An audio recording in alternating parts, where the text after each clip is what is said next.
other in some sense. It's Yeah, back in chapter 14, we found the distribution that Moses made.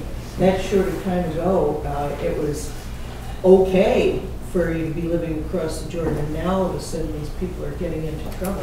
Isn't that the So at 9.5 tribes. linguistic source of the word shibboleth? yes. Yeah. So, one last thing before we move on. The crime of Peor. This is, are you at the note on this in the anchor? It's on 514. I'm on the script. Oh, you're on the narrative. It's on 514 up at the top there. This is narrated in Numbers 25. So let's keep a thumb where we are in Joshua and go to Numbers 25. Crime of Peor. Yeah, you see it? Yeah. Crime of Peor. The mere construction of an impressive and potentially rival altar, precise location unknown, is now compared with one of the most infamous developments during the period of wilderness life, the apostasy of the Baal of Peor, narrated in Numbers 25. And it's also recalled in Deuteronomy. So, Numbers 25.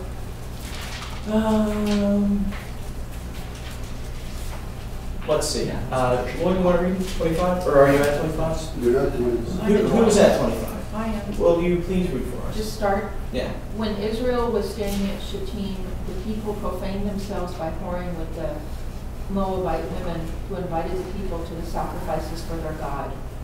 The people partook of them and worshipped that God. Thus Israel attached itself to Baal Peor, and the Lord was incensed with Israel. The Lord said to Moses, "Take all the ringleaders and have them publicly impaled before the Lord, so that the Lord's wrath may turn away from Israel." So Moses said to Israel's officials, "Each of you slay those of his men who attached themselves to Baal Peor." Keep reading. Oh yeah, we're almost to the best part. Okay. Just then, one of the Israelites came and brought a Midianite woman over to his companions in the sight of Moses and of the whole Israelite community, who were weeping at the entrance of the tent of meeting. When Phinehas, son of Eleazar, son of Aaron the priest, saw this, he left the assembly, and taking a spear in his hand, he followed the Israelite into the chamber and stabbed both of them, the Israelite and the woman, through the belly. Then the plague against the Israelites was checked. Those who died of the plague numbered 24,000. Okay, so this is, before this starts, God was already punishing the Israelites with a plague. Because of this, right, it was because of this Baal worshiping, but that had already started. So there's been Baal worshiping, and God has sent a plague against the Israelites. So first they impale people, and that is the right way to translate it. Some of your translations may say hanged, but they literally impaled them on stakes. And then Aaron's grandson, one of Aaron's grandsons, Pinchas, literally catches a Israelite and a Moabite who is seducing him into non-Jewistic ways of worshiping Baal. Okay, these women are elaborated on in the Midrash is really just being seductresses who use their wily ways to get Israelite men to worship Baal. And so Pinchas catches these two in the act, in flagrante delictum, so to say, and literally shish kebabs them on a singular spear. And that is what not only ends the plague, that is the act that gets Pinchas to become the one who the high priesthood line runs through. And he is currently high priest in Joshua, as we're reading. Oh, he's already high priest? It is Pinchas. Well, I think so. It's Pinchas who they send now to. He's the agent. The Israelites sent the priest Phinehas, son of Eleazar, to the Reubenites, the Gadites, and the half tribe of Manasseh. That's who we're. I know he was a priest, but I cannot. Pinchas becomes the high priest. I mean, yes. his line becomes the high priest line, and I thought it was in the Torah, but this might be in Midrash or elsewhere in Rabbinics. But the reason that it was him and not one of his brothers, not one of the other grandsons, in the tradition is because of this moment, because he took action in this moment. But they reference him very strongly in Book Yeah. of Maccabees, Oh, yeah, where you're dealing with the same kinds of issues. So now let's go back to Numbers. And, this is the crime that they're comparing to the building of a rival altar. Okay? So they're equating a rival altar with this magnitude of stuff. Now, what verse are we actually in? Joshua or? In Joshua. 60. Candace, where were we? Oh, 16. Calvin was reading. I was reading 16. You're up to 16. In Joshua, I thought we were at like 19. 19. Okay. However, maybe there will be a way out. What do you want to continue on 19? However, if the land you have seized is unclean, get yourselves over to the land that Yahweh has seized, where Yahweh's tent is pitched, and take a possession in our midst. But do not rebel against Yahweh, do not rebel against us by building yourselves an altar apart from the altar of Yahweh our God. Did not Achan ben Zerah commit a treacherous violation of the ban? And there was wrath upon the entire congregation, although he was only one man. Did he not perish for his iniquity? The Ben Reuben and the Ben Gad and the Manasseh half-tribe responded and said to the heads of the village units in Israel, God of gods is Yahweh. God of gods is Yahweh. Let him make known. Let him learn. Whether by rebellion or by treachery against Yahweh. Do not save us today. Do not save us today for building ourselves an altar to turn away from Yahweh. If it was in order to present their burnt offerings or cereal offerings, or to perform their sacrificial peace offerings, let Yahweh himself investigate. Okay, so now we have a call for, the plot thickens, right? So these guys are now calling on Yahweh to determine the righteousness of sinfulness of this situation. Quick note back up in verse, 20? Achan, way back in chapter 7. We're not going to review it right now because I want to keep going, but I looked up the quick note in the back. This is the only mention of Achan in all of scriptures outside of chapter 7. So there is a very clear connection between this story and the Achan story within the book of Joshua. Let's keep going. Phil, if you want to continue with 24. We did this thing only out of our concern that in time to come your children might say to our children, what have you to do with the Lord, the God of Israel? The Lord has made the Jordan a boundary between you and us, O Reubenites and Gadites. You have no share in the Lord. Thus your children might prevent our children from worshiping the Lord. So we decided to provide a witness for ourselves by building an altar, not for burnt offerings or other sacrifices, but as a witness between you and us, and between the generations to come, that we may perform the service of the Lord before him, with our burnt offerings, our sacrifices, and our offerings of well-being, and that your children should not say to our children in time to come, you have no share in the Lord. We reasoned, should they speak thus to us and to our children in time to come, we would reply, see the replica of the Lord's altar, which our fathers made, not for burnt offerings or sacrifices, but as a witness between you and us.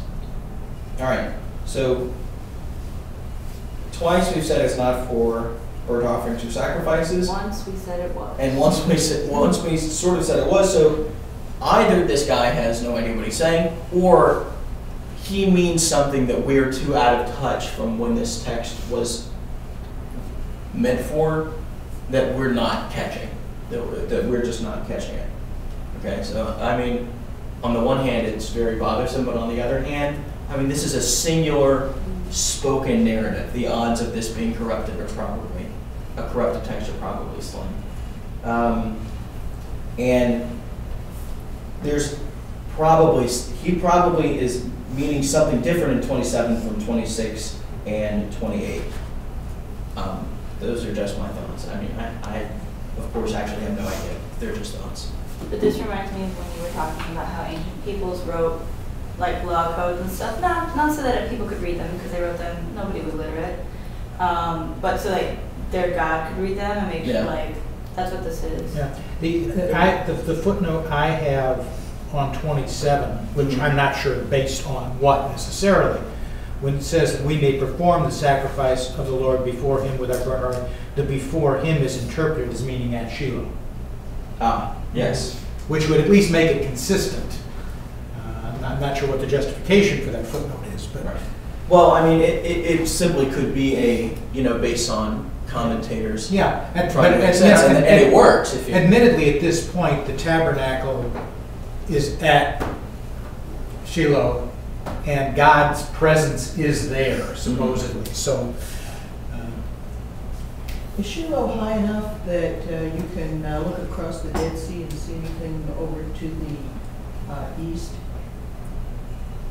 I do not know, but that is an interesting question, because then that also means, could you live on the other side of the Jordan? And Well, what I'm see- thinking is from the Dead Sea up into the highlands, Mhm. you could probably see this conspicuous altar. Yeah. So many of the people on the west side of the Jordan would be able to see this and remember that there were other tribesmen over on the east side. yeah. But I don't know if it can be seen all the way to. I don't know. That's Like the the mountain prominent first. altar, yeah. But it's this obvious division, which at this point is kind of backdated to when it had just happened, it makes no sense. Does make you wonder whether or not, in fact, they started together or merged, Yes. or merged together. Yeah. Whether these were not, in fact, different people who elected to join the religious community. Right. Absolutely. I mean, there are, there's a big discussion on how Israel came to be a singular nation. Because usually one does not become a singular nation and then break up into small groups.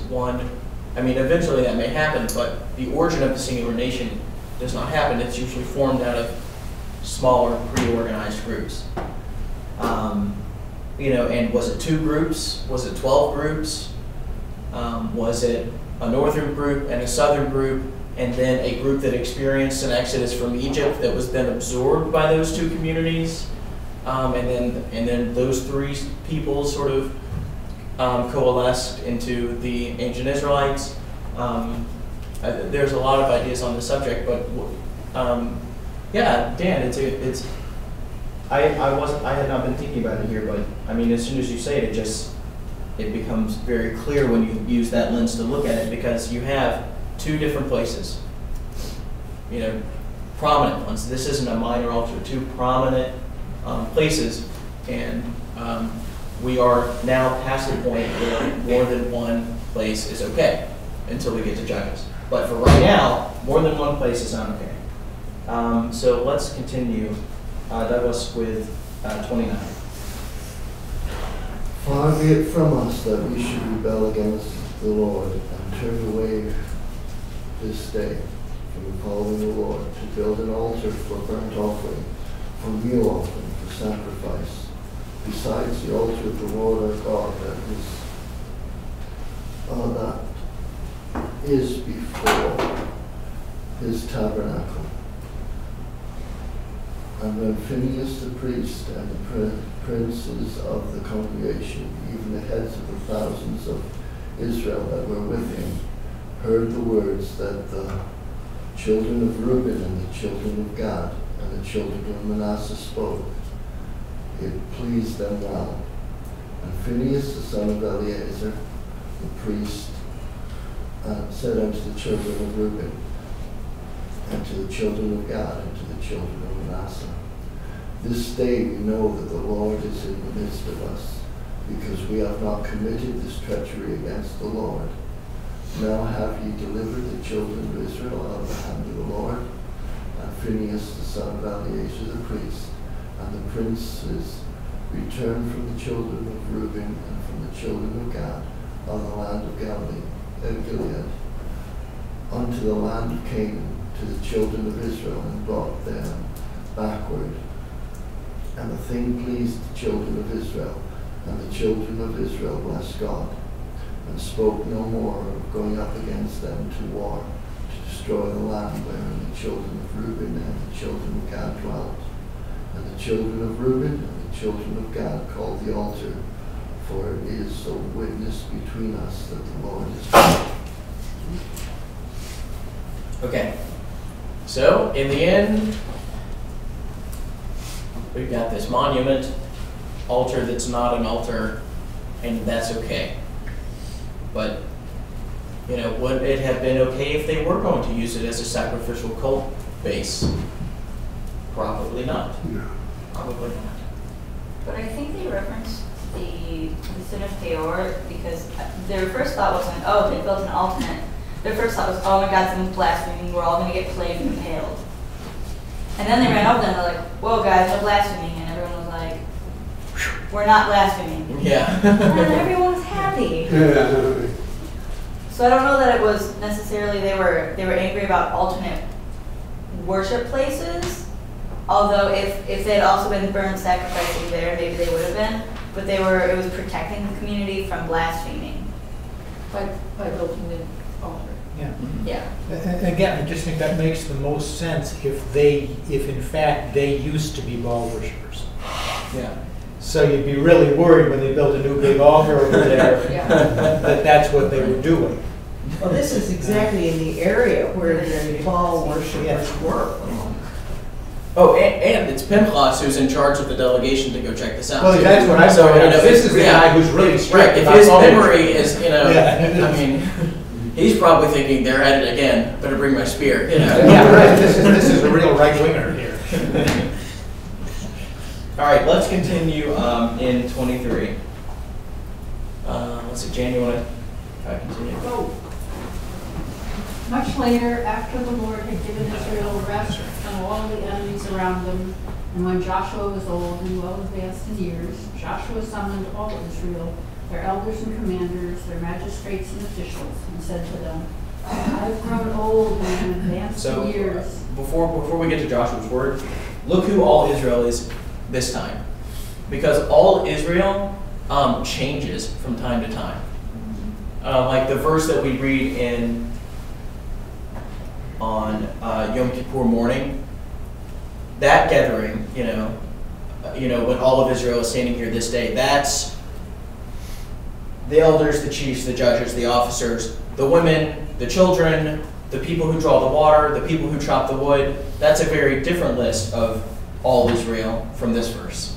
So this, just whatever all Israel can mean different things, and the text is good enough to tell us what they mean.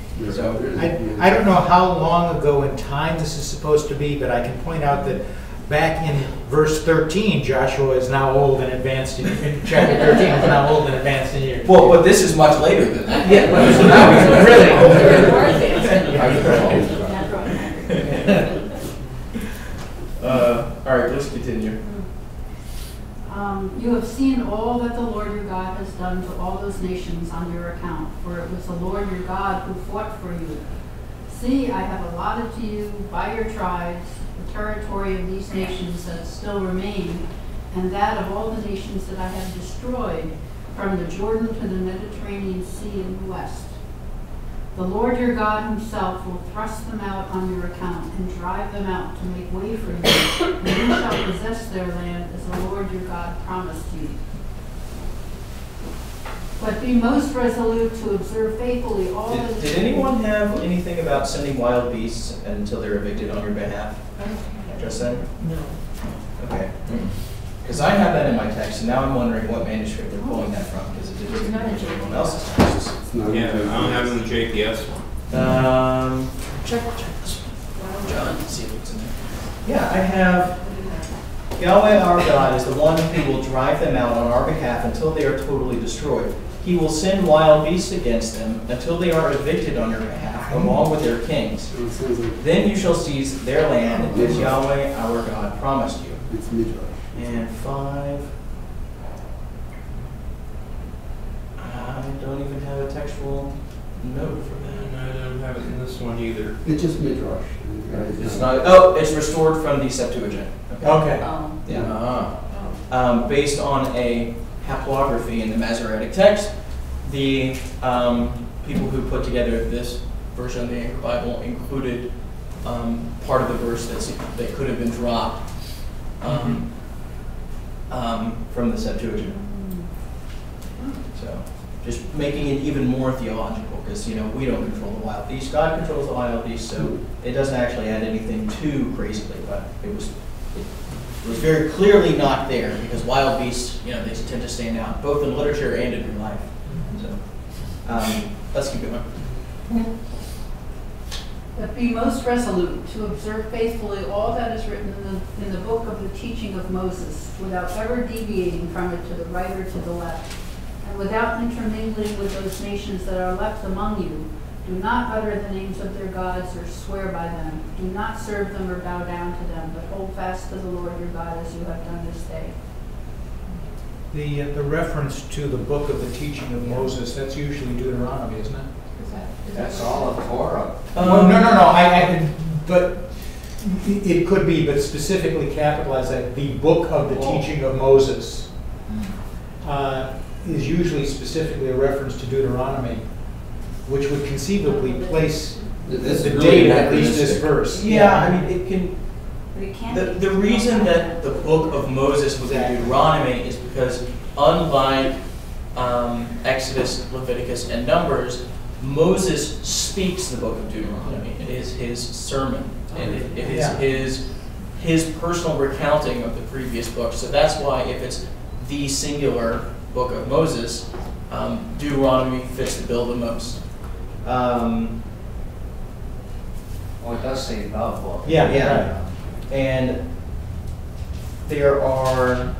And so there's a certain anachronism here, because we have a later dating usually for Deuteronomy, which would say something about when this was at least compiled or edited.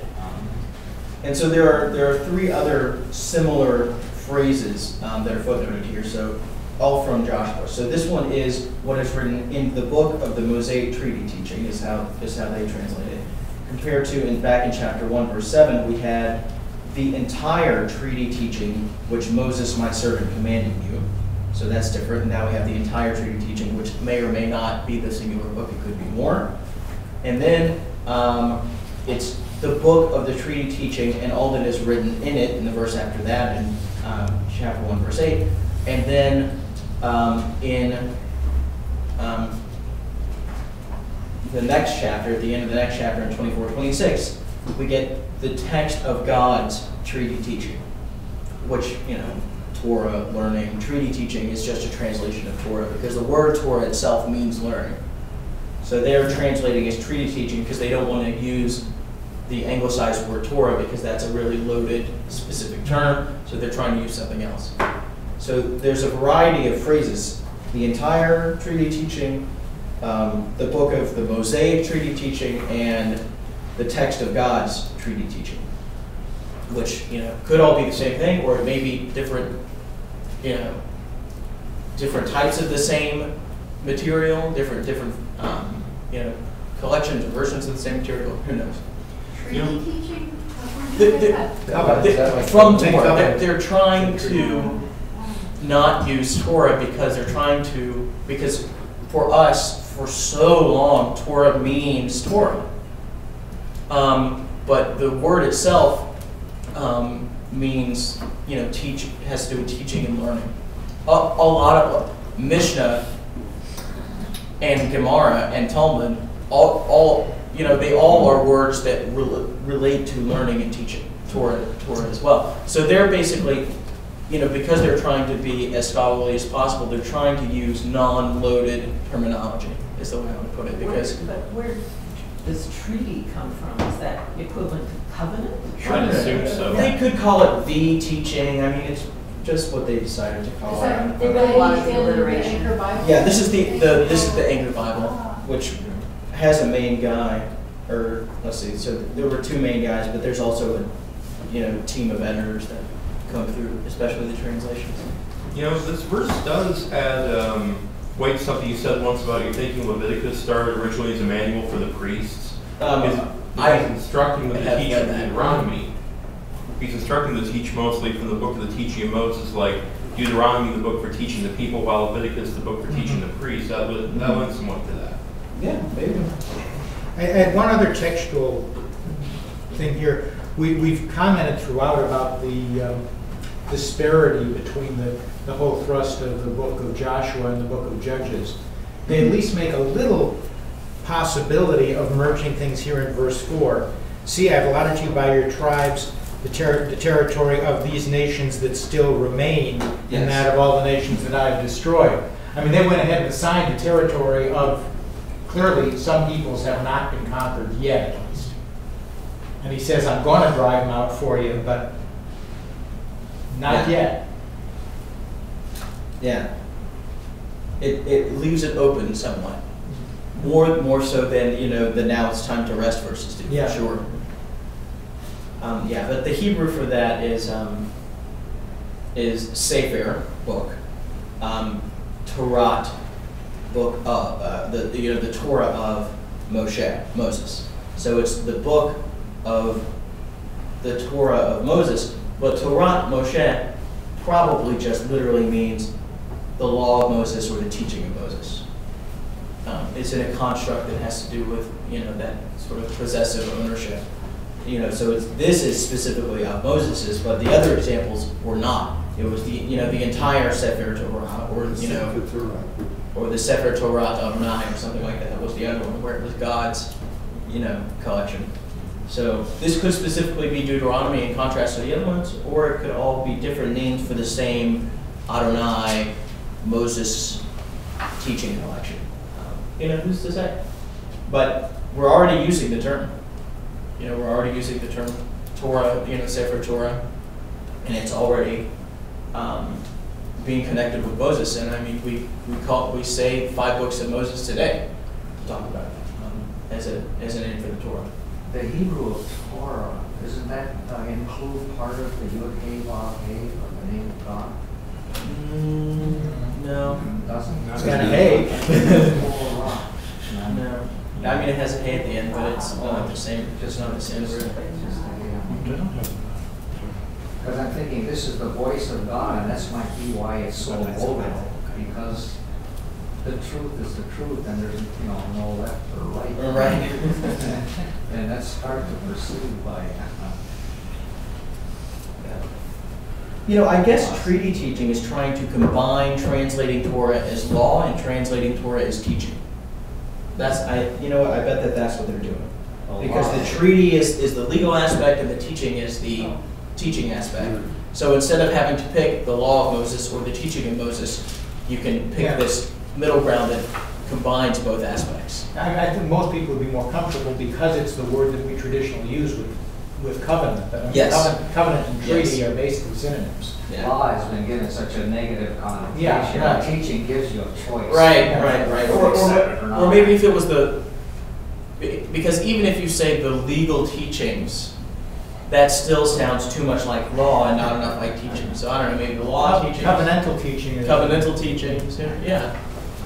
Who knows? All right, let's. They just said instruction instead of Oh, teaching. we need to keep going because we got to get to 24. We attended to 26. So we're clinging exclusively to Adonai our God, just as we've done to this day. Are we at verse 9? Okay. Murray, you want to take over? The Lord has driven out great and powerful nations on your account, and not a man has withstood you to this day. A single man of you would put 1,000 to flight, for the Lord your God himself has been fighting for you, as he promised you.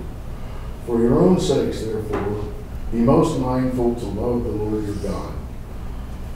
For should you turn away and attach yourself to the remnant of those nations, to those that are among you, and you're married with them, you joining them, and they joining you, know for certain that the Lord your God will not continue to drive these nations out before you.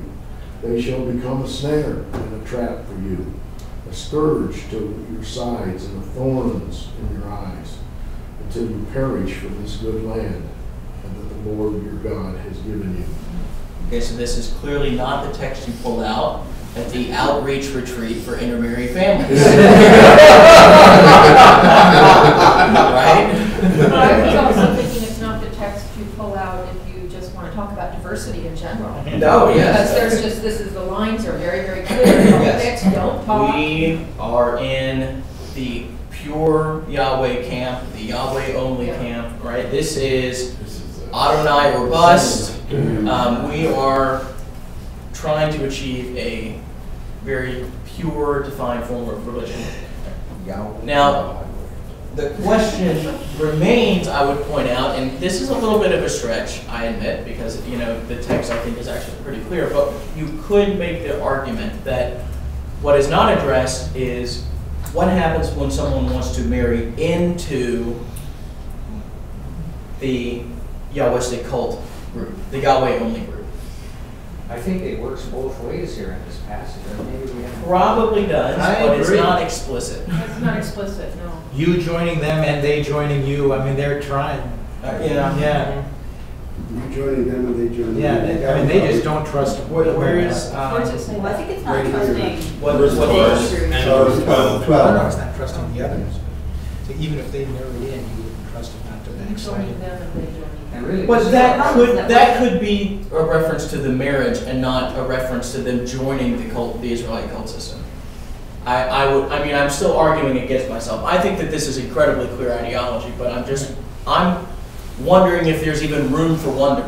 And I think that you could fight an uphill battle to try and show that maybe there was some hope, especially when you can compare it with the way strangers are treated in other biblical texts. Well, if you go to other biblical texts, but in But this right passage, here- go ahead and tell me how you could possibly phrase it more strongly to eliminate your doubt.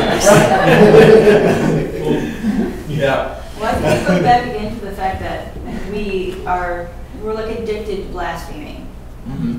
And right here, there is no room for that because God will plague us and Pinchas will impale you on a spear. Right. Yes.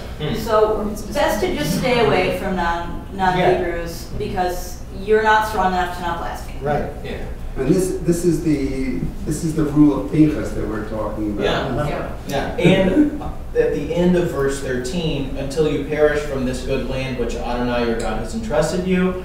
This goes back to what I was talking about last night, which goes back to what we were talking about our last Torah session. In Israelite ideology, you don't really own the land because God is the ultimate owner of the land. God created the land, so God gets to own the land. You get to sort of be the steward of the portion of the land that God allows you to run, okay? And so when you get evicted from the land, the theology provides the answer that God evicted you to punish you for doing something probably like, blaspheming and worshiping Baal. Because, here we go, till you perish from this land which Adonai has entrusted to you. So, the theology of, even though it will say, land was apportioned to or whatever, it's always God's land at the end of the day. God controls who gets what. God controls whether you get to live in it or not. And so that's why it's, that's the present theology that allows for this contingency that, if you go and chase after other gods, then the land rights that you were granted can be revoked. Is that really clear? Well, it doesn't say entrusted, it said given. I haven't trusted, it's probably. Well, it's Hebrews not probably it's is not not Tyler So then. it's given. Yeah.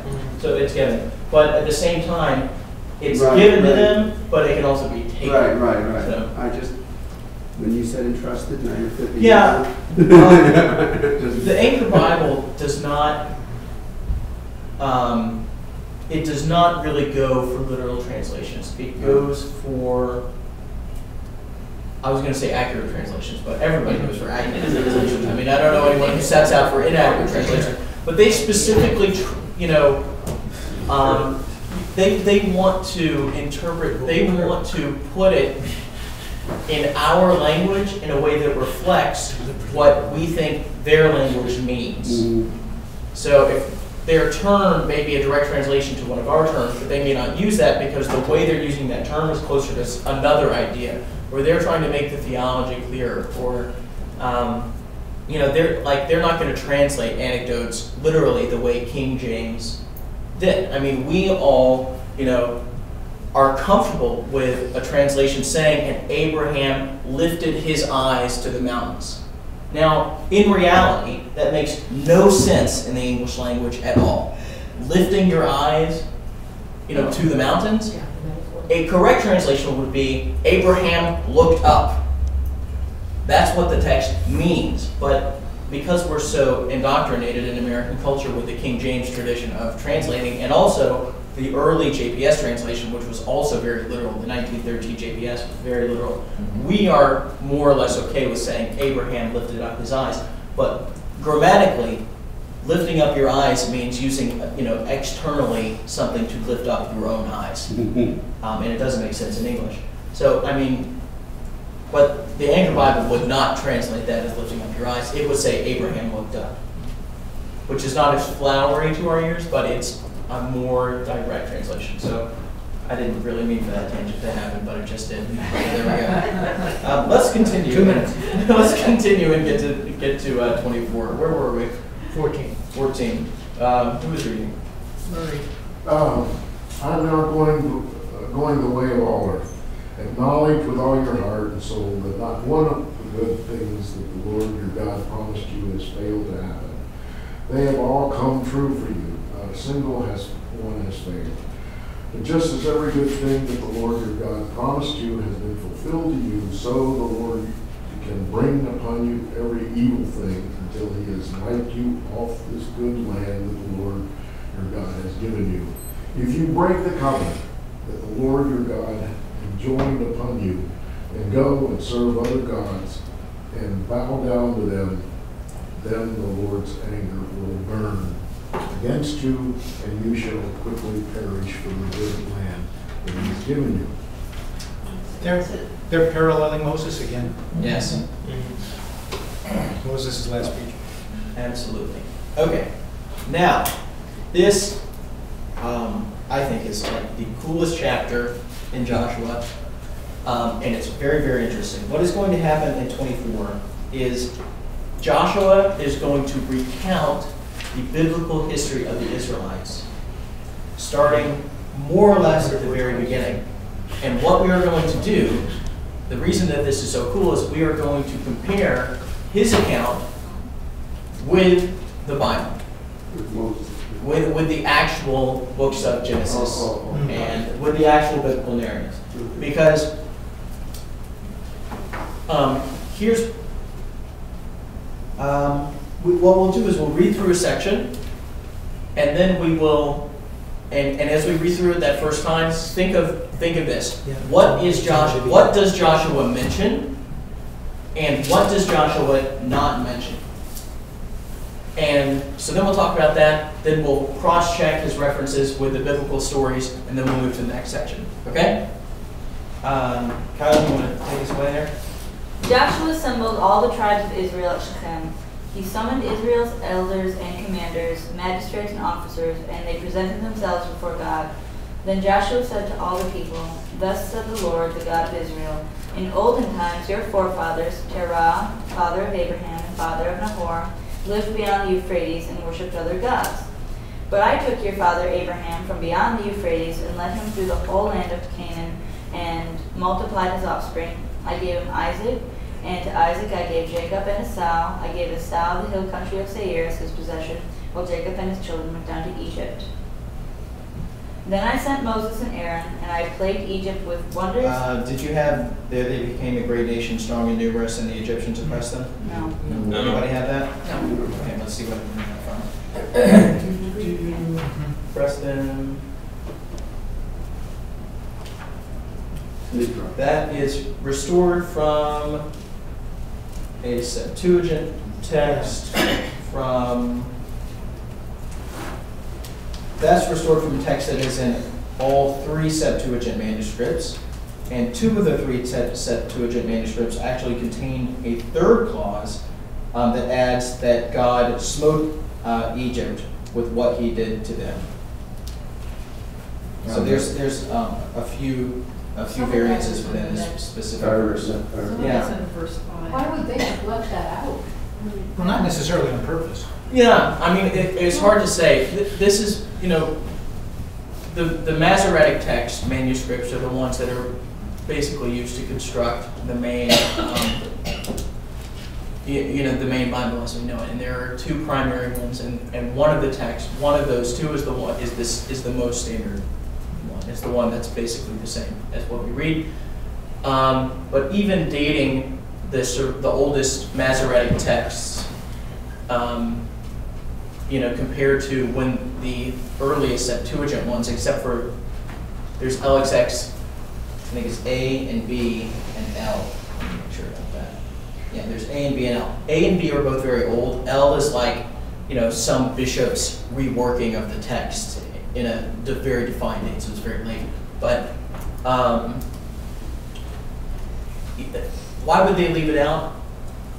I don't know. It was probably not on purpose. Although, it doesn't mean to say that it couldn't have been on purpose here or in other places. Does Septuagint mean 70? It's, the name is based on the story that they took a bunch of rabbis and put them all in separate rooms and told them all to translate the 5 books of Moses into Greek, and that they all walked out with the exact same translation. But also that they supposedly inserted errors in it. I remember reading something about that. Yeah. So that this version would not be the same as the pure Hebrew version.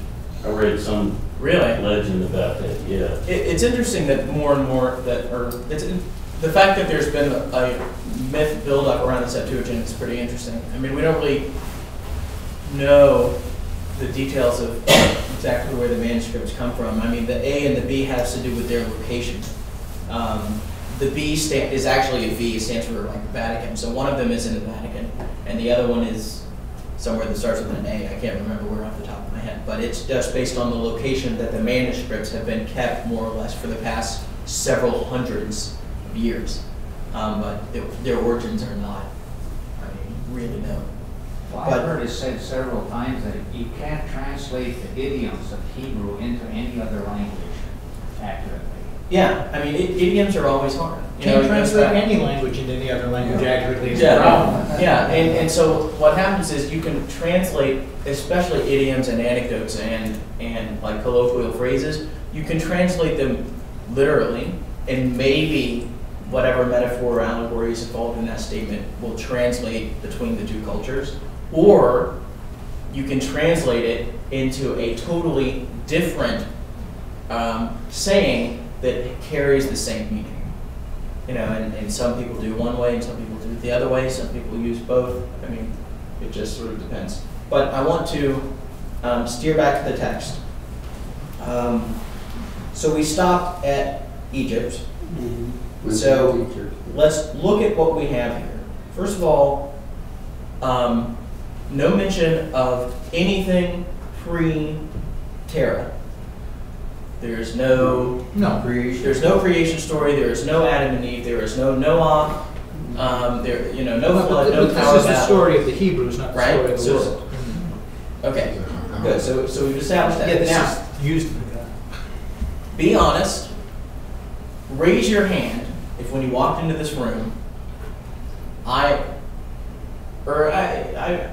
interested in this poll. So be honest.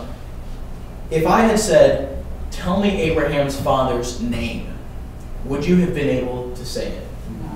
I would think a lot, but I would. When I went over this text for the first time in a class, which was like last semester sometime, I can tell you that I would not have been able to. I would have had to have looked it up. I mean, it's Abraham's father. I mean, the biggest story about Abraham's father, that he owned an idol shop and Abraham went in and broke the idols, isn't in the Torah. It's way later than Joshua. So in the actual biblical text, Abraham's father is not an important figure, but he's named. We even get Abraham's brother's name. So, I mean, why I'm mention sorry, but Terah? he's important as the grandfather of Rachel. Yes, he's important as when Abraham's kids go back home to find wives. Yeah. But cousins, right? even then, you know, Terah's not central in that in those stories either. So, I mean, why? Well, I mean, biologically he's important. But so Terah's mentioned, which is weird. So then This is all right on the top of my head. we keep going, and Esau gets as much face time as Jacob. Actually, that's a little it. bit more. But they don't mention They don't mention Ishmael specifically. Ishmael at Don't all. mention Ishmael. So why would you mention Esau but not Ishmael? That is interesting. Because Who Esau knows? is the son of, well, the son of Jacob. I mean, it might be because, you know, Jacob is a stronger patriarchal figure than Isaac, so you mention, you know, Jacob's counterpart, but not Isaac's counterpart. Well, Esau is, and Esau is more in a involved in relationship with stories. Jacob much more than, Very but nonetheless, true, it is very very true. Maybe it's because he's holding local land, whereas Ishmael's somewhere else holding land somewhere else. Maybe the hill country of Seir is close and relevant. Yeah. We do love land in the book of Joshua. That's true. That's true. Good ideas. Good ideas. All right. So now start at verse 5 with the Egypt story. Then I sent Moses and Aaron, and I plagued Egypt with the wonders that I wrought in their midst. After which I freed you. I freed your fathers from Egypt, and you came to the sea. But the Egyptians pursued your fathers to the sea of reeds with chariots and horsemen. They cried out to the Lord, and he put darkness between you and the Egyptians, and he brought the sea upon them, and it covered them. Your own eyes saw what I did to the Egyptians. Okay. It doesn't talk about splitting. Did they just say that the darkness plague was after we ran away from Egypt? No, but there is a darkness which obliterates the pursuit briefly. Yeah. When This is not. it's in the Ten Commandments, but they use the pillar of fire instead. The movie, The Ten Commandments. They run up against the sea, and before it's split, they use there's like a pillar of cloud that blocks the view from the Egyptians. But backing up a little bit before that, I sent Moses and Aaron. That's the only verse we get about the whole narrative of Moses being raised by Egyptians and then running away and then meeting God in the wilderness with the bush and then going in and he's going to have a stuttering problem, and that's when Aaron gets introduced. He's going to be the mouthpiece of Moses. But to say I sent Moses and Aaron, you know, it reflects. I'm not sure what it reflects. I mean, what do you think it reflects? Why just say I sent Moses and Aaron and not I sent Moses and you know Aaron is backup, which is more of how I see it. It implies that the people are very familiar with this story, and this is just the shorthand. Well, But we're seeing That's we're very seeing, important. we're seeing in this book a lot of strong emphasis towards the centralized priestly cult. Right, Yes. that's why you're Yes. Aaronists, and they're Aaronists. Yeah. So, I mean, so both of our centralization figures, Moses the centralization figure and Aaron the priestly centralization figure, are right there next to each other. And Candace made a really, really wonderful point. Say it again, Candace. all of this brevity implies that people are very, very familiar with this story already, and it's just giving a summary version. Yeah. Absolutely. And he's dying and he has to get to the point. Right. Put his gas in between here. I sent Moses and Aaron, and I plagued Egypt with the wonder. You can hear this. There are people, I mean, Joshua is dated not infrequently before Deuteronomy. So that's something to keep in mind. And within Deuteronomy, there's differences in Deuteronomy's version versus the version in Exodus and Numbers. But even if we take out Deuteronomy, I mean, it's a great point. This chapter in Joshua is written after people already know the stories. Now, were the stories written down yet? Who knows? But they knew them. They knew them. But this is how that story would have applied to the greater Israelite population. They weren't with Moses when he was, oh God, I can't do that. During their story, Moses and Aaron walked up and changed everything. Maybe. I mean, we know that everyone knows the story of God sending Moses and Aaron against the Egyptians. It would have been great if we had known exactly what story everyone thought that was, or maybe everyone sort of had a slightly different story when this was written. Who knows? Isn't it something in Torah about more than one witness in any situation? So being Moshe and Aaron, there would be two witnesses of what God has to say. Maybe. Well, but when it comes to what God has to say, that to me sounds like, the revelation at Sinai. And in the revelation at Sinai, I was going to say it's very clear, but it's of course not very clear. Except I'm jumping because the revelation at Sinai isn't here. Right. That's the big omission. But to go back, Moses is the one who receives revelation. And then there's a story where sort of at some point, Aaron and the 70 elders come up to the mountain for like a picnic, more or less. They get to see God's feet, and it looks like rubies or something. But Moses is the singular person who receives revelation. Okay, but let's keep going. Okay, so Revelation is not in here, and that's pretty wild. But Tara made it in. Yeah. Okay, so Dan, you want to keep going with? I guess 6, 7. 7.5. Darkness between you and Egyptians. Then he brought the sea upon them and it covered them. Your own eyes saw what I did to the Egyptians. After you lived a long time in the wilderness, I brought you to the land of the Amorites who lived beyond the Jordan. Nothing about Numbers in the whole book. We'll see. Yeah. I brought you to the land of the Amorites who lived beyond the Jordan. They gave battle to you, but I delivered them into your hands. I annihilated them before you, and you took possession of their land. Thereupon Balak son of Zippor, the king of Moab, made ready to attack Israel. And he sent for Balaam son of Beor to curse you. But I refused to listen to Balaam. He had to bless you, and thus I saved you from him. Okay, so the story of Balaam and Balak gets big play. Makes it in. Yeah. And the revelation at Sinai doesn't. That is true. That is strange indeed, is it not?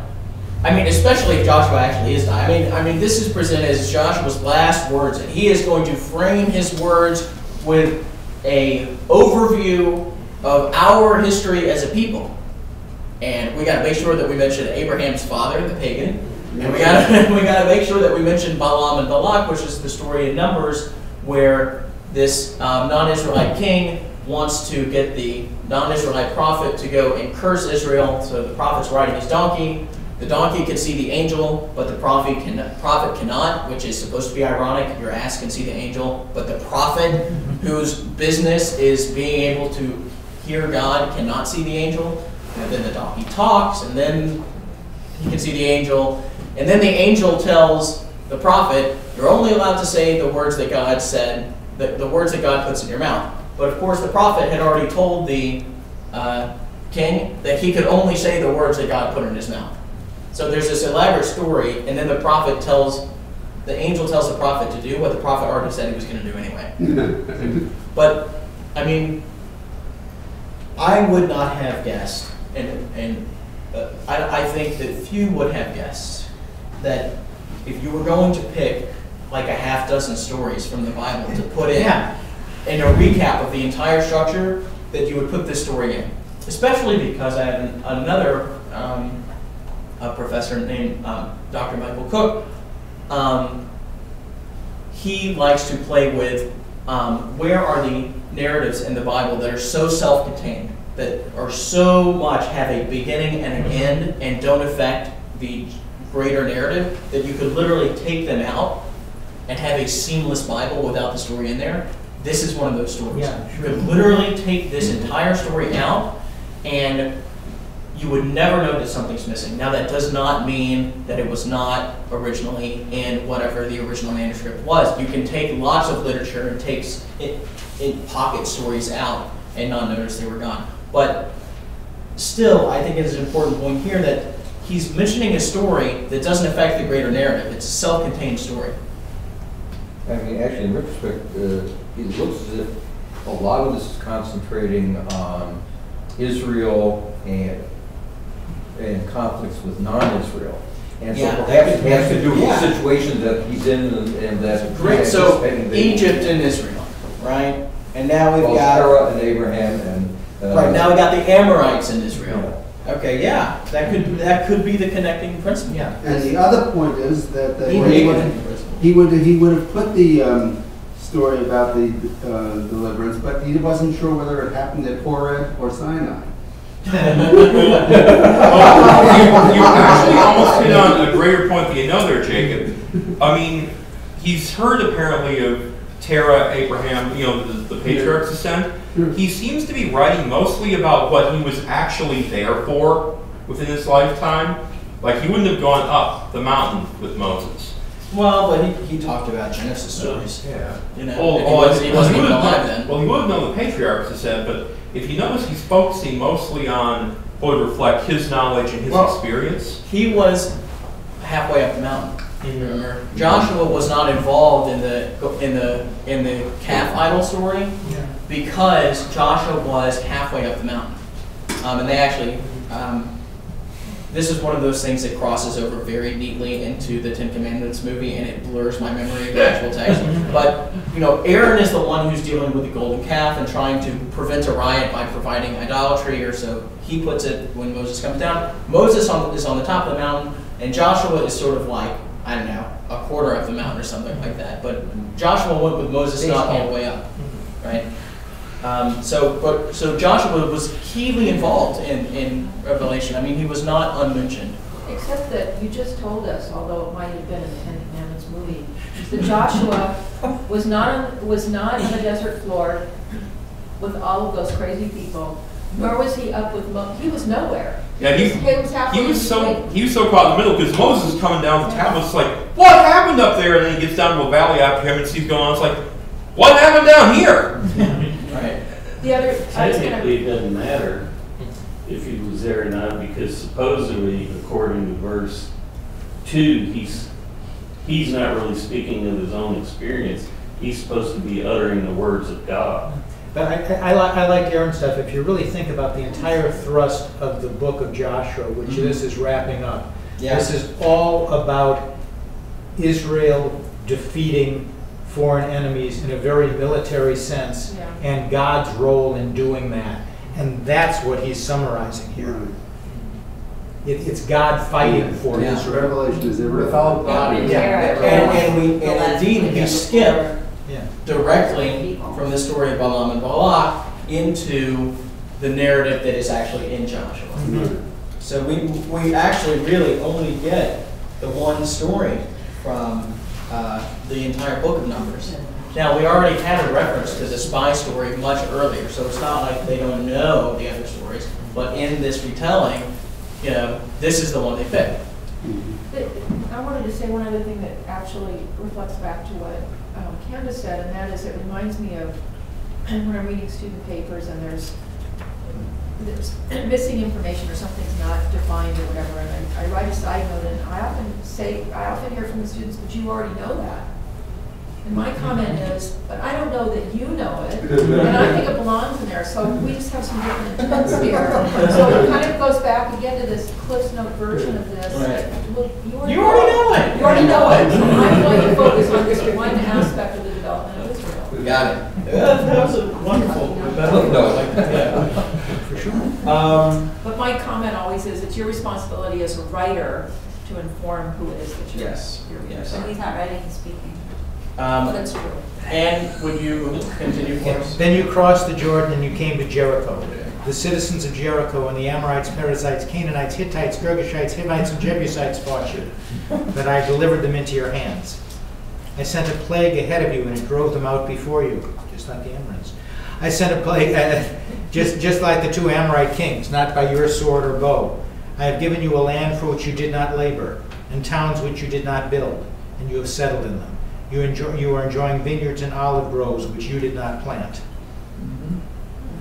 Now therefore revere the Lord and serve him with undivided loyalty. Put away the gods that your forefathers served beyond the Euphrates and in Egypt, and serve the Lord, which may explain the Terah reference. Or if you are loath to serve the Lord, choose this day which ones you're going to serve. The gods that your forefathers served beyond the Euphrates, or those of the Amorites in whose land you are settled, but I and my household will serve the Lord. Yeah, and 15 is totally framing it based on Terah. But, you know, does this mean that everyone was very familiar with Terah? Because we're able to use that as an example of the, you know, outside of the land, you know, pagan worshipers? Or is it because you have to mention Terah earlier, or else when you got here and said, the gods of your ancestors served in the region beyond the river, you know, if he had just said, in other words, if Joshua had spoken verse 15 but not mentioned Terah, would people have known that verse 15 was about Terah? Or about the Euphrates as opposed to the Jordan River. Right. Yeah. Diane. Yes, yes. Well, another thing I want to just go back real quick. I mean, the relationship between 13 and 14, I think, has to be taken very strongly. I presented you a land that you did not labor for, towns that you did not build, orchards and vineyards that you did not plant, but you will eat. So now you will be in awe of Adonai and serve him with total honesty. I mean, that's very powerful, I think. I mentioned as a side as I went on, but it's hard not to see that in our current day and age. I sent a plague ahead of you and it drove them out before you, so you still have this land not destroyed by war, just the people, I mean, biologic warfare. And you have to think about what happened in the conquest of North America by Europeans, in which the diseases actually went ahead and they found deserted land. Not that it had been deserted 2 generations before. But and that responsibility was not handled appropriately. You know, it's a rather black, I would say it's probably the biggest black spot in our country's history. But the people who the Europeans thought that the Lord marched. Absolutely. Right. And their interpretation was identical to this. Right. They used, Aaron. the United States would be the city on a hill. That's right. This is what they drew their interpretation from. I whipped over to Exodus 23:28, and the word that they used was hornets. I said it's uncertain what this meant. Yes, my translation actually says, "I sent before you the hornet," which to me sounds like, you know, a superhero or something like that.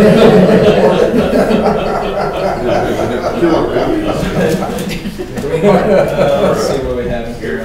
12, 5, 6, 7, 14. The hornet. See also Deuteronomy 7:20. The hornet was sent as promised in Exodus 23:28. So what's in Exodus 23? That's the one we just Swarm. Is this an allusion to the power of Pharaoh, who is represented in symbols of the bee or the hornet? John Garstang, in his book Joshua Judges,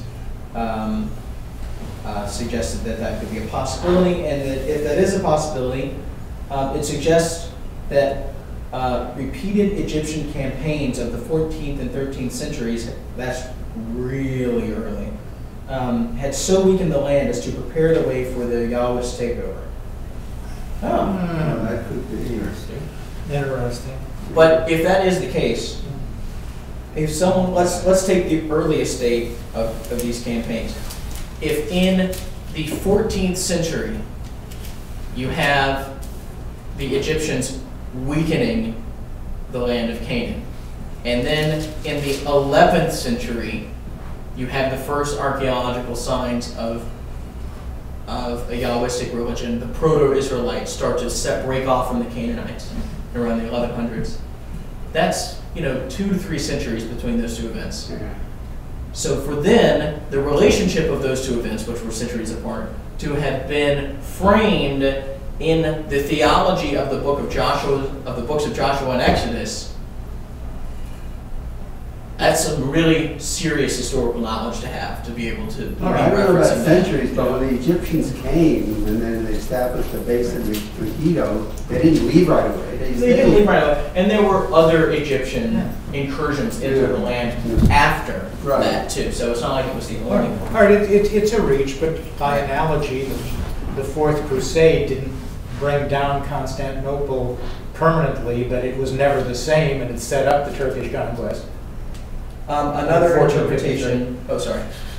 Another interpretation is that the hornet is the term that was used for the terror that Yahweh would send upon the enemy within the holy war. And we saw that in Joshua. You know, all of the enemies would freeze up or run around in terror and be like crazy, and the Israelites would come in and then basically just mow them down. Still, more likely is the explanation in terms of actual use of insects in warfare episodes, which were already part of a far distant past at the time of Joshua. See Edward Neufeld's work, Insects as Warfare Agents in the Ancient Near East. Oh, that actually sounds like a really fun book to read. Analogy for a plague, but Yeah. But I'm And you had to pick them carefully because if you release butterflies, But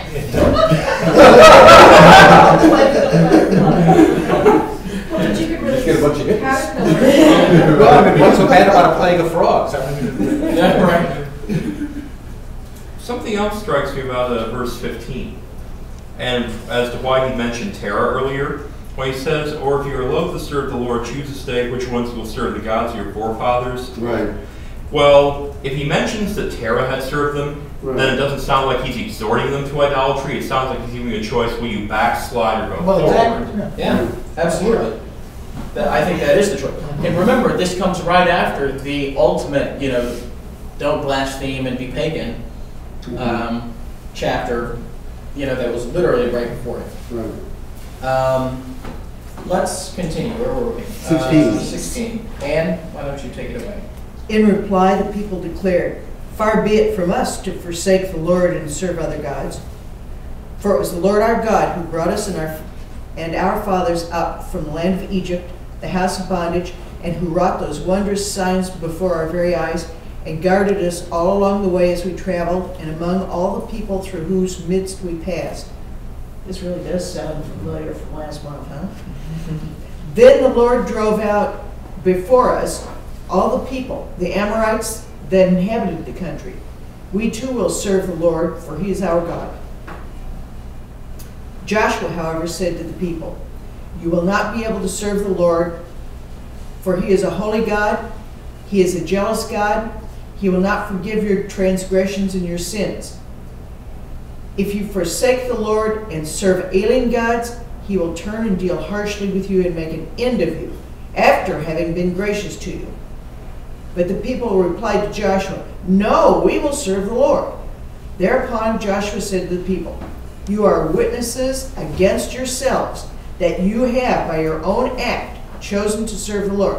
"Yes, we are," they responded.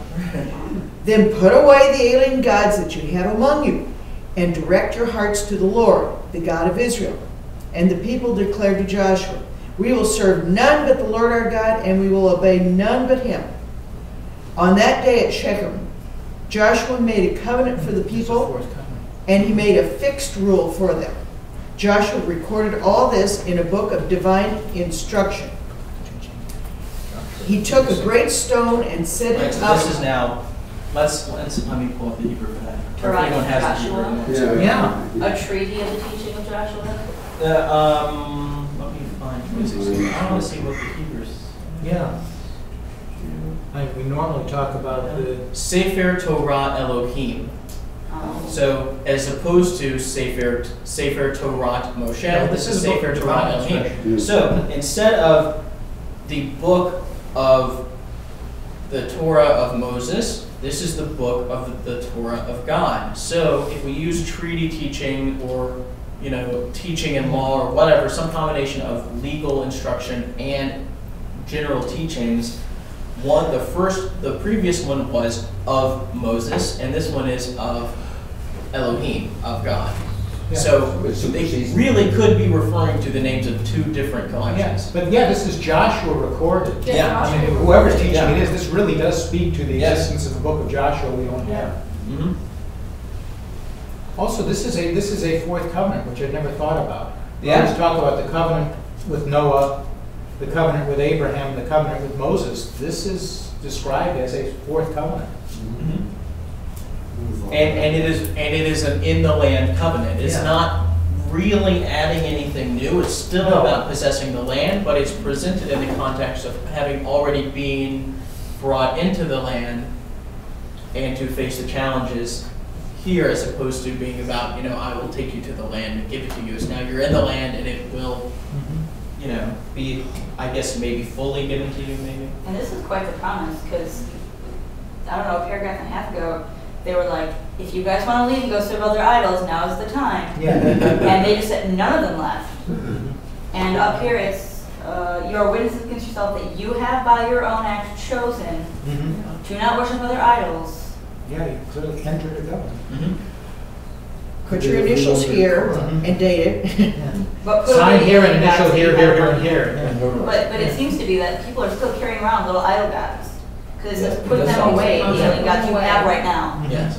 Yeah. Yes. It does. It's like in high school, like, Yeah, I mean, I don't know, idols were generally small. Like the golden calf that's in the Right. movie The Ten Commandments, That's huge. that's huge. Totally not what would have been going on. I mean, you would have dealt with something small that you could have held in your hand or hands at most. Idols were not large.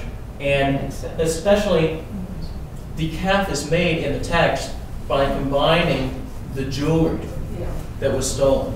And they don't say the metal goblets or the metal plates or the metal. So they're not melting down everything. They're melting down small stuff. They're melting down bracelets at the very largest, maybe a necklace, but mostly a lot of like earrings is specifically mentioned. I think I'm remembering that. Oh yeah. So I mean, it would have been a very small object. So putting away your object, I mean, you could literally put it away. I mean, it's not like you have to throw a tarp over it or something. You can just put it in a drawer. So let's wrap this up. Aaron, why don't you take it from? Start at the back at the beginning of 26 again. Or should we do the half verse? No, we'll start it. We will do only full verses. You're worth more than half a verse, Aaron.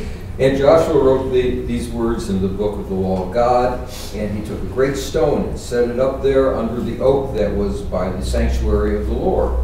And Joshua said unto all people, Behold, this stone shall be a witness against us, for it has heard all the words of the Lord which he spoke unto us.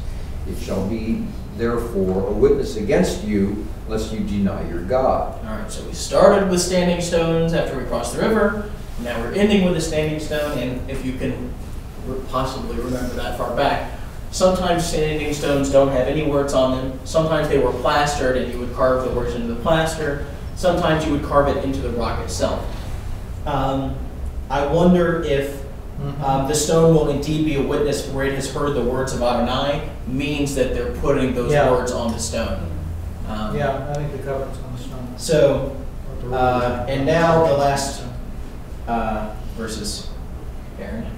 So Joshua sent the people away, every man to his inheritance.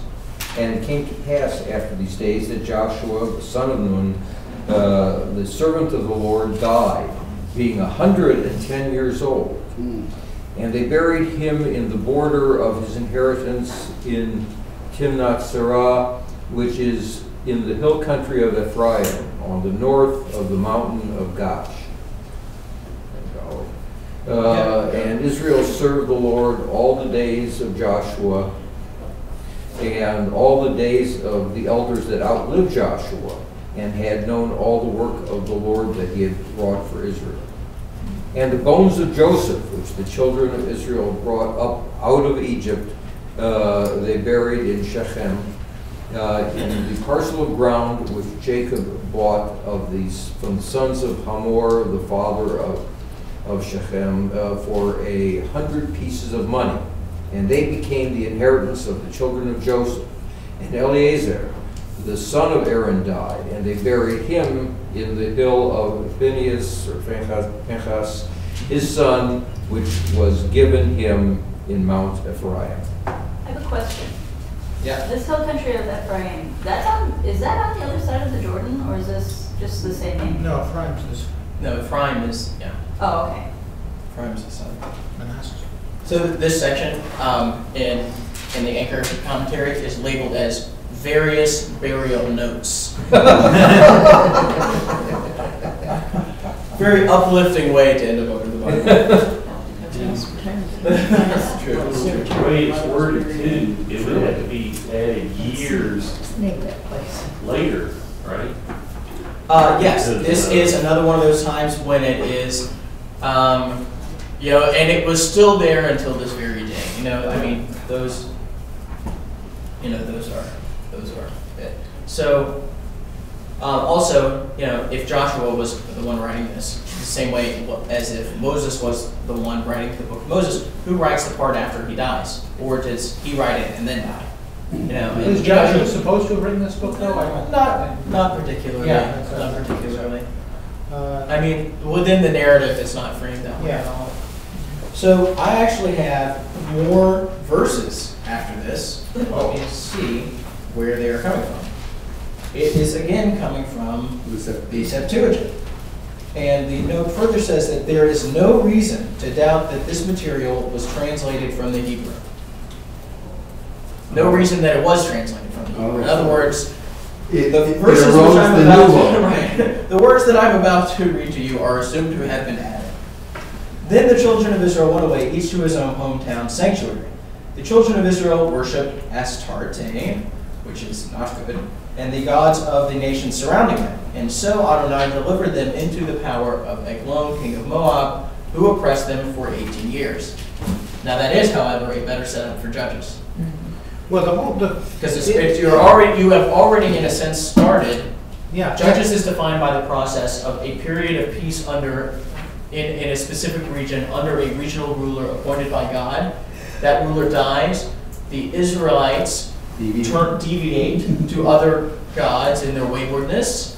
Then they get occupied by one of the other peoples in the land, and then God brings up another leader to bring them out of that situation and into another period of peace. So in effect, to me, I think if it does anything, that verse already starts that cycle of Joshua having been, if Moses was, Well, it's kind of stolen out of Judges. Eglon of Moab is mentioned in Judges chapter 3, verse 15, 16. In there is Eglon. It's Eglon king of Moab. Yeah. And the other thing you read is a direct steal. They just transferred some of Judges. Right in there. Because Judges chapter 2, verse 6, when Joshua dismissed the people, the Israelites went to their allotted territories and occupied the land. The people served the Lord in the lifetime of Joshua and the lifetime of the older people lived on after Joshua. They just deliberately overlapped him in the editing. Right, and he was buried in his own property, etc. Generations. So it's totally transition. Greek-speaking Egyptians believe in continuity. Although this last chapter of Joshua does set up Judges much better. Right. I mean, it's very explicit about this strict covenant and the penalty of backsliding. Yes. And everyone is now where they're supposed to be. Yeah. In Judges, see, we talked about how Judges often looks to be earlier because they could be seen as earlier because they weren't following. It's not that they weren't following certain commandments and certain edicts. It's that they didn't seem to know that they were supposed to. It wasn't even presented as them breaking anything. It was just what they did. But at the same time, you need some kind of Joshua-ish book. Otherwise, there's no explanation of how you get from Moses dying and going into the land to everyone already being entrenched in their tribal territories and fighting local battle skirmishes as opposed to national battles with the Philistines that happens later. So you need a book like Joshua to transition into it, and Joshua does that, and it does it in a very theological way, in a very ideologically driven way. This is a book about God's power, and it uses that ideology to tell the story of, this is how the tribes came to be where they are in the book of Joshua. So are there any other closing thoughts on the book of Joshua? Book of Joshua compared to Judges, book of Joshua in relationship to the Torah, or anything else? Joshua was our last leader until we demanded king, really. The last national leader? Yeah. He and is. I think that's what the descent of chaos in Judges is. But there's just the overlap again. They do it the other way too. The first chapter of Judges reads like Joshua. Yes. Before you get into the pattern that is Judges. Yeah, it almost is as if, though they were chronological, we did this last year, right? We read Judges without reading Joshua, but the first 2 chapters of Judges really recap what happened in Joshua. Yeah. Right. I'm not looking at the text right now, but in the first couple chapters, I think they go over the tribal allotments too, in brief. While they go together, they can also stand apart. You don't have to have So Joshua maybe for Judges to make sense. Later redactors. I think the redactions Maybe the overlaps. Who knows? You did the overlaps? Yeah. The overlaps could have come later. Joshua could have been a much smaller narrative initially that was then expanded to have a full conquest story. Who knows? Possibilities are only bound by our creativity, which is unfortunate because it'd be really nice to have some solid knowledge about what's happening. Any other thoughts? What are we going to do next?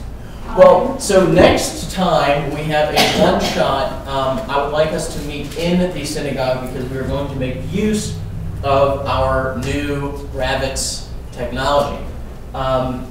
It'll be, we'll start at 10, but it may end a little bit early, but it'll probably take an hour and a half, maybe 2. What we're going to do is we're going to do something very different, but something that I get particularly excited about because it has to do with music. What we're going to do is we are going to look at Wagner's treatise against Jewishness in music that he wrote in the middle of the 19th century and then was under a pseudonym, then republished under his own name because he now felt that his anti-Semitic ideas wouldn't bring punishment. So he republished it 20 years later under his own name. So we're going to look at this and we're going to look at why the situation of the Jews in Germany allowed for their persecution and marginalization in the realm of music, which they had been very prominent in the first half of the 19th century. How come they were able to be relegated and pushed out by Wagner and a group of his supporters in the later part of that symphony? That will be the first part of what we do. And then we will compare the position that Jews had in an enlightened country in Germany to the position that Jews had in music in America. Because the position that Jews had in America is foundational. The American nationalist style of composition was invented in the 20th century, which is late. Most national styles were done in the 19th century, but ours was done in the 20th century because our national style came out of jazz. And the people who created it were people like Gershwin and people like Aaron Copland. So we are going to look at using Wagner's treatise. We're going to look at sections of that to see what was going on in Germany and what created those circumstances. And then we are going to look at what was happening historically within music in the first part of the 20th century in America and explore why America, why the ultimate question will be, why was it impossible for the anti-Semitism against Jewish musicians in Germany to have been replicated in America? And there's very clear reasons for why it did not. And the reason that we're going to be using technology is because this will all be framed by pieces of music. So we'll listen to some Wagner, some Mendelssohn. We will listen to some early rural blues, some early jazz recordings, and some Gershwin, and some Bernstein, and some Copland. It'll be a lot of fun. I love it. It's great. Entire semester. No, I've done this. I actually did this in an hour and 15 minutes once. But it really takes an hour and a half. I forgot, what was your undergrad major again? Right. What is the technology you mentioned? We have cameras and speakers, right? We have speakers. Yes. And computer. So all kinds of stuff. And projector and, You are on screen. yes. So the theory is that because the UP is so widespread and it's hard to get everywhere, is to connect everyone in the UP. Like Someday. you, if you don't want to drive down. Yes. If the We're not weather is streaming just right too now. bad. I can barely turn the computer on. What do you today. do for wall? We're not streaming. Yeah, the far wall is white. So if we need to stream. But grant writing was involved, and it was done with time pressure. And Shannon, at the end of it, fell back, and then we waited. That would be good. Rabbits. The Rabbits Foundation is down in Detroit, and we've had dealings with them before. The first retreat that we had was. It's a really great study, thanks. I enjoyed it. I had read